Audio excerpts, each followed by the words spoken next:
জয় হরিচাঁদ, জয় কৃষ্ণ দাস, জয় শ্রী বৈষ্ণব দাস, জয় গৌরী দাস, জয় শ্রী স্বরূপ দাস, পঞ্চসহোদর, পতিত পাবন হেতু হইলায় অবতার। হরি বলো। বাংলাদেশের গোপালগঞ্জ জেলার কাশিয়ানী উপজেলার এক শান্ত, পবিত্র ও ঐতিহাসিক স্থান শ্রীধাম ওরাকান্দি ঠাকুরবাড়ি। শুধু বাংলাদেশের সনাতন ধর্মাবলম্বীদের কাছেই নয়, ভারতের পশ্চিমবঙ্গ সহ বিশ্বের বিভিন্ন প্রান্তে বসবাসরত মতুয়া সম্প্রদায়ের মানুষের কাছেও এই স্থানটি অত্যন্ত শ্রদ্ধেয় ও পূজনীয়।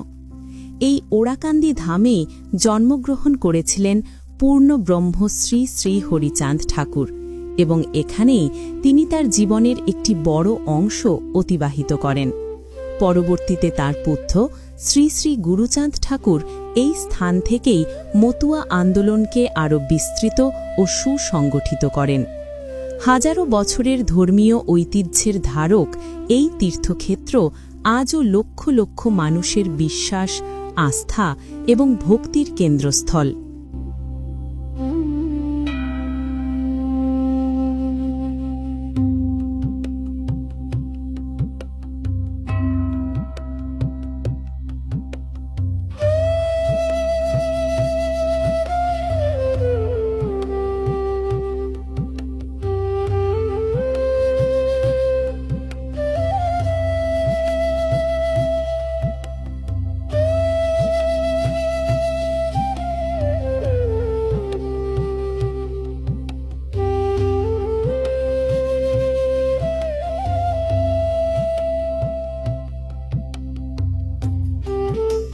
দর্শক, আজকের এই পর্বে আমরা ঘুরে দেখব ওরাকান্দি ঠাকুরবাড়ির সেই পবিত্র প্রাঙ্গণ, বিশেষ করে শ্রী শ্রী হরিচাঁদ ঠাকুরের জন্মতিথি উপলক্ষে অনুষ্ঠিত ঐতিহ্যবাহী বারুণী স্নানের আগের দিনের কিছু দৃশ্য।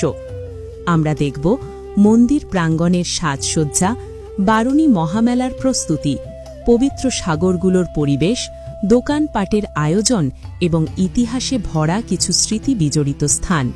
তাহলে চলুন শুরু করি আমাদের আজকের যাত্রা শ্রীধাম ওরাকান্দির পবিত্র প্রাঙ্গণে। এটাই হচ্ছে ওরাকান্দি ঠাকুরবাড়ির প্রধান প্রবেশদ্বার। প্রতি বছর এই গেট দিয়েই হাজার হাজার নয়, লক্ষ লক্ষ ভক্ত প্রবেশ করেন এই পবিত্র ধামে পুণ্য স্নান, দর্শন এবং প্রার্থনার উদ্দেশ্যে। বারুণী মহামেলার সময় এই প্রবেশদ্বার হয়ে ওঠে এক অন্য রকম দৃশ্যের সাক্ষী। চারিদিকে ভক্তদের ঢল, শঙ্খধ্বনি, ঢোল ও ডঙ্কার শব্দ আর ভক্তিময় পরিবেশ সব মিলিয়ে এই স্থানটি যেন হয়ে ওঠে এক বিশাল ধর্মীয় উৎসবের কেন্দ্রবিন্দু। ওরাকান্দি ঠাকুরবাড়িতে প্রতি বছর অত্যন্ত আড়ম্বরের সাথে পালিত হয় বারুণী মহামেলা। এই মহামেলা অনুষ্ঠিত হয় শ্রী শ্রী হরিচাঁদ ঠাকুরের জন্মতিথি উপলক্ষে, যা সাধারণত ফাল্গুন মাসের কৃষ্ণ ত্রয়োদশী তিথির পর শুরু হয়। এই সময় প্রায় 15 লক্ষেরও বেশি মতুয়া ভক্ত বাংলাদেশ, ভারত এবং বিশ্বের বিভিন্ন দেশ থেকে এখানে সমবেত হন। 3 দিনব্যাপী এই মহামেলার অন্যতম প্রধান আচার হল পবিত্র বারুণী স্নান। ভক্তরা বিশ্বাস করেন এই পবিত্র স্নানের মাধ্যমে মানুষ আত্মশুদ্ধি লাভ করে এবং জীবনের পাপ থেকে মুক্তি পায়। প্রধান গেট দিয়ে প্রবেশ করলেই ডান পাশে চোখে পড়বে সিঁড়ি বাঁধানো বিশাল এক পুকুর। এর নাম কামনা সাগর। ধর্মীয় বিশ্বাস অনুযায়ী এই পবিত্র সাগরে মা গঙ্গাদেবীর অধিষ্ঠান রয়েছে। শ্রী শ্রী হরিচাঁদ ঠাকুর এবং শ্রী শ্রী গুরুচাঁদ ঠাকুরের আদেশেই এই পুকুরটি নির্মিত হয়েছিল। বারুণী স্নানের সময় হাজার হাজার ভক্ত এখানে পবিত্র স্নান করে তাদের মনের কামনা ব্যক্ত করেন। ভক্তদের দৃঢ় বিশ্বাস, ঠাকুরের আশীর্বাদে অনেকের মনোবাঞ্ছা পূর্ণ হয়েছে। আজ যদিও এই পুকুরটি অপেক্ষাকৃত শান্ত ও নিরিবিলি, কিন্তু আগামীকাল বারুণী স্নানের দিন এখানে দেখা যাবে ভক্তদের ঢল। হাজার হাজার মানুষ যখন একসাথে পুণ্য স্নান করেন, তখন যেন এই সাগর তার প্রাণ ফিরে পায়। মন্দিরের ঠিক পেছনেই অবস্থিত আরেকটি পবিত্র জলাশয় বারুণী সাগর। ভক্তদের বিশ্বাস অনুযায়ী এই পুকুরে বারুণী দেবীর অধিষ্ঠান রয়েছে। প্রতি বছর শ্রী শ্রী হরিচাঁদ ঠাকুরের জন্মতিথিতে অসংখ্য ভক্ত এখানে পবিত্র বারুণী স্নান করেন। কামনা সাগর এবং বারুণী সাগর এই দুটি জলাশয়ই ভক্তদের কাছে অত্যন্ত গুরুত্বপূর্ণ ও পবিত্র। এখানে রয়েছে মহাপ্রসাদ প্রস্তুতের স্থান। বারুণী মহামেলার সময় এখানে বিশাল পরিসরে রান্নার আয়োজন করা হয়।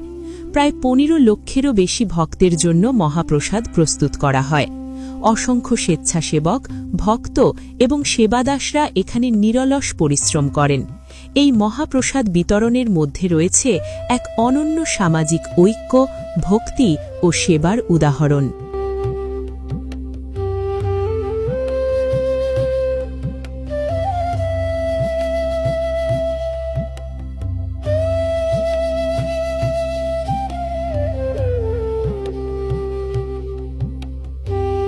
আর একটু সামনে এগোলেই চোখে পড়বে ঠাকুরবাড়ির প্রধান মন্দিরসমূহ।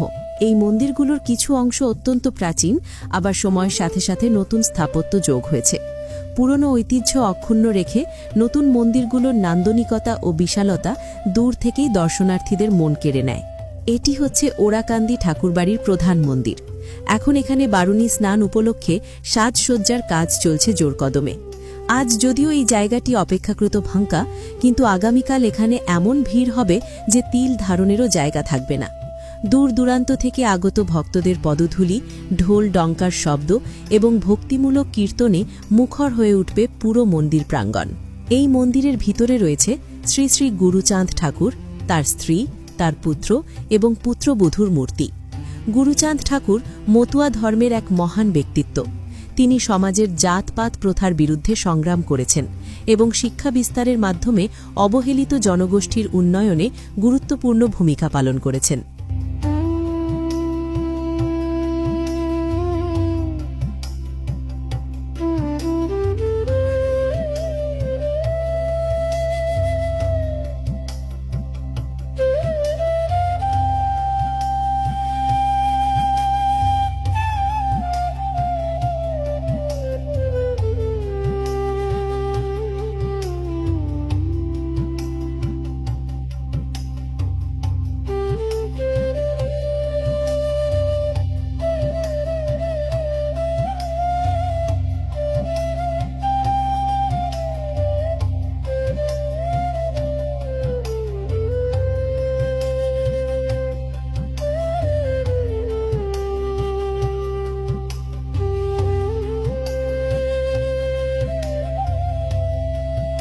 বারুণী মহামেলা উপলক্ষে এখানে বসে বিশাল মেলা।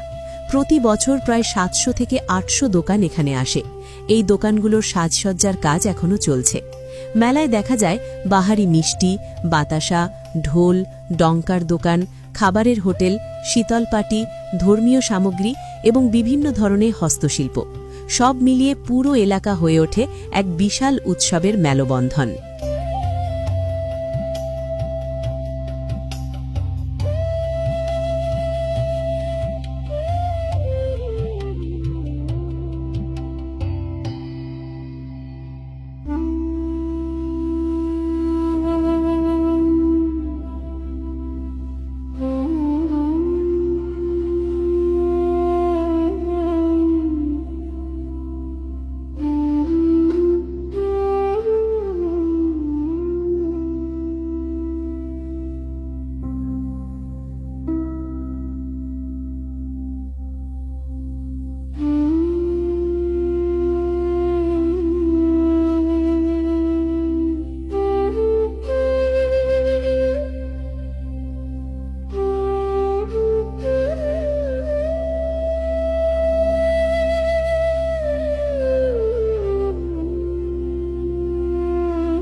এটি হচ্ছে প্রায় 200 বছরেরও বেশি পুরনো ঐতিহাসিক হিজল গাছ। এই গাছটি ওরাকান্দির রত্নদাঙ্গার বিলের কূলে অবস্থিত। মতুয়া সম্প্রদায়ের কাছে এই গাছটি অত্যন্ত পবিত্র এবং ঐতিহাসিক। বিশ্বাস করা হয় এই গাছের নিচে বসেই পূর্ণ ব্রহ্ম শ্রী শ্রী হরিচাঁদ ঠাকুর এবং শান্তি মাতা জগৎ জননী তাঁদের লীলা করতেন। এখানেই হরিচাঁদ ঠাকুর অনেক সময় সাধনা ও বিশ্রাম নিতেন। মতুয়া আন্দোলনের ইতিহাসের এক গুরুত্বপূর্ণ সাক্ষী হিসেবে এই গাছটি আজও দাঁড়িয়ে আছে।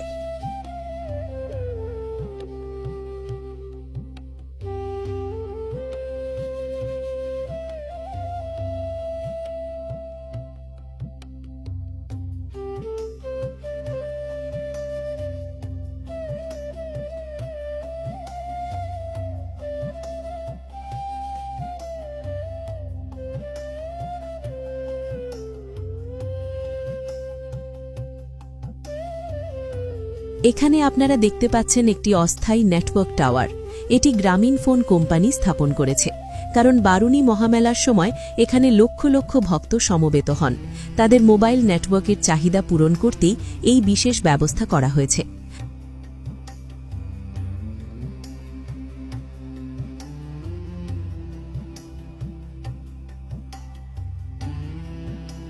আগামীকাল শুরু হতে যাচ্ছে মহাবারুণী স্নান। সেই মহা আয়োজনকে ঘিরে প্রস্তুতি এখন শেষ পর্যায়ে। আগামীকাল এই শান্ত প্রাঙ্গণ ভরে উঠবে ভক্তদের পদচারণায়, কীর্তনের সুরে আর অগণিত মানুষের ভক্তিময় আবেগে। দর্শক, আজকের মতো এখানেই শেষ করছি আমাদের আজকের পর্ব। আগামীকাল মহাবারুণী স্নানের সম্পূর্ণ দৃশ্য নিয়ে আমরা আবার হাজির হব আপনাদের সামনে। আপনি কি থাকবেন আমাদের সাথে এই পবিত্র মুহূর্তের সাক্ষী হতে? তাই যদি এখনও আমাদের চ্যানেলটি সাবস্ক্রাইব না করে থাকেন, তাহলে অবশ্যই গল্পগ্রাফি চ্যানেলটি সাবস্ক্রাইব করে রাখুন। কারণ গল্পগ্রাফিতে আমরা তুলে ধরি ইতিহাস, সংস্কৃতি, তীর্থস্থান এবং মানুষের জীবনের অনন্য সব গল্প। পরবর্তী ভিডিওতে দেখা হবে ওরাকান্দির মহাবারুণী স্নানের অবিশ্বাস্য দৃশ্য নিয়ে। ততক্ষণ পর্যন্ত ভালো থাকুন, সুস্থ থাকুন। আমি বিদায় নিচ্ছি গল্পগ্রাফির পক্ষ থেকে।